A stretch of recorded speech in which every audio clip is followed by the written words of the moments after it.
जय हिंद। आज हम जानेंगे ज्योग्राफी के बारे में। पहले इसका इंट्रोडक्शन देखते हैं। तो ज्योग्राफी दो वर्ड से बना है, जियो प्लस ग्राफी। जियो माने होता है भूमि, ग्राफी माने होता है स्टडी करना। भूमि का स्टडी करना ज्योग्राफी कहलाता है। पहले जानिए रिसोर्सेशन। ये हमारा पहला चैप्टर 10th क्लास में, रिसोर्सेशन यानी संसाधन।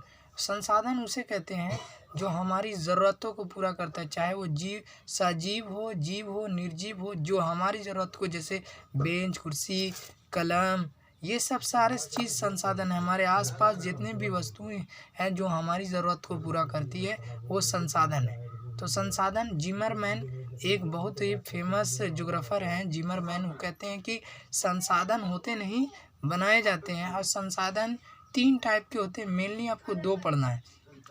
3 टाइप के होते हैं मगर 2 पढ़ना है, प्राकृतिक और दूसरा मानवीय संसाधन और मानव संसाधन। आपको इसमें मानव संसाधन नहीं पढ़ना है, सिर्फ उसके बारे में जानना है।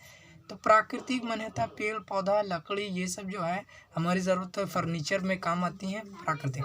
मानव निर्मित, जैसे मानव ने जहाज बनाया, कंप्यूटर बनाया, लैपटॉप बनाया, इंटरनेट सिस्टम बनाया, ये सब मानवीय संसाधन है। प्राकृतिक की 2 शाखा है, नवीन और अनवीन।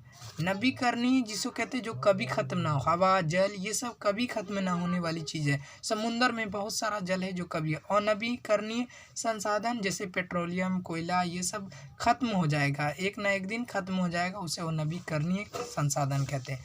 अब मानव में देखेंगे तो संरचना एवं संस्थाएँ होती है, गुणवत्ता, मात्रा एवं गुणवत्ता के आधार पर उसका इस्तेमाल किया जाता है। तीसरा, नवीकरणीय संसाधन 2 तरह के होते हैं, जैव और सतत संसाधन। सतत संसाधन प्रवाह की तरफ से देखते हैं, जिसका प्रवाह होता है सतत संसाधन कहते हैं। जैव के 2 प्रकार है, प्राकृतिक वनस्पतियाँ और वन्य जीव। प्राकृतिक वनस्पतियाँ यानी वन्य जीव जो है, प्राकृतिक जंगल झाड़, ये सब को वनस्पति कहते हैं। वन्य जीव जहाँ वन में निवास करते हैं, जंगल झाड़ में निवास करते हैं, शेर, बाघ, घोड़ा, गाय, ये सब।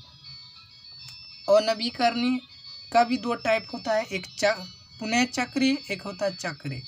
चक्रीय जैसे मेटल बर्बाद होने के बाद फिर से मेटल को बनाया जा सके। जैसे लोहा हम लोग पुराना साइकिल बेच देते हैं, उससे फिर नई साइकिल बन जाती है।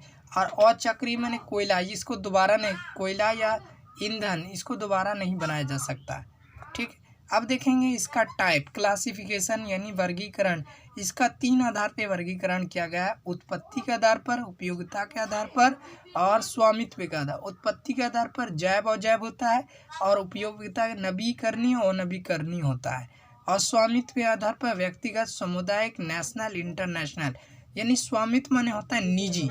निजी में कौन कौन संसाधन है, जैसे हमारा घर, हमारा बाग बगीचा, मस्जिद, मंदिर, गिरजाघर, ये सब निजी। इंटरनेशनल संसाधन और नेशनल संसाधन। और गांधी जी का एक स्टेटमेंट है, कहते हैं कि हमारे पास पेट भरने के लिए बहुत है मगर पेटी भरने के लिए नहीं। और तीसरा, 5 जून को इन्वायरमेंट डे यानी पर्यावरण दिवस मनाया जाता है। 5 जून को पर्यावरण दिवस मनाया जाता है। और 1992 में प्रथम पृथ्वी सम्मेलन हुआ। सबसे पहली बार प्रथम पृथ्वी सम्मेलन ब्राज़ील में हुआ है, रियोटॉक हेनरी में। रियोटॉक हेनरी में ये प्रथम पृथ्वी सम्मेलन हुआ, फर्स्ट बार आप इसको लिख सकते हैं, पहला बार, फर्स्ट बार जो है पृथ्वी सम्मेलन ब्राज़ील में हुआ। और नेशनल और इंटरनेशनल,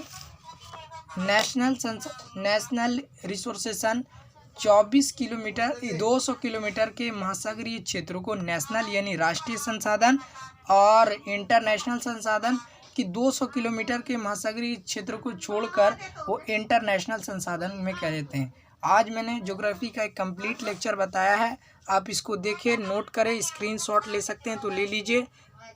इसका पहले स्क्रीनशॉट आप ले लें, फिर इसका स्क्रीनशॉट ले लें, बहुत इजी होगा, आप इसको याद करिए। कंप्लीट लेसन है ज्योग्राफी का, आप इजीली इसका स्क्रीनशॉट लेकर नोट कर सकते हैं। क्लास 10th में बहुत पूछा जाता है, ये फेमस क्वेश्चन है। नोट कर लिया, ले लिए। अब हम मिलेंगे नेक्स्ट वीडियो में, तब तक के लिए जय हिंद।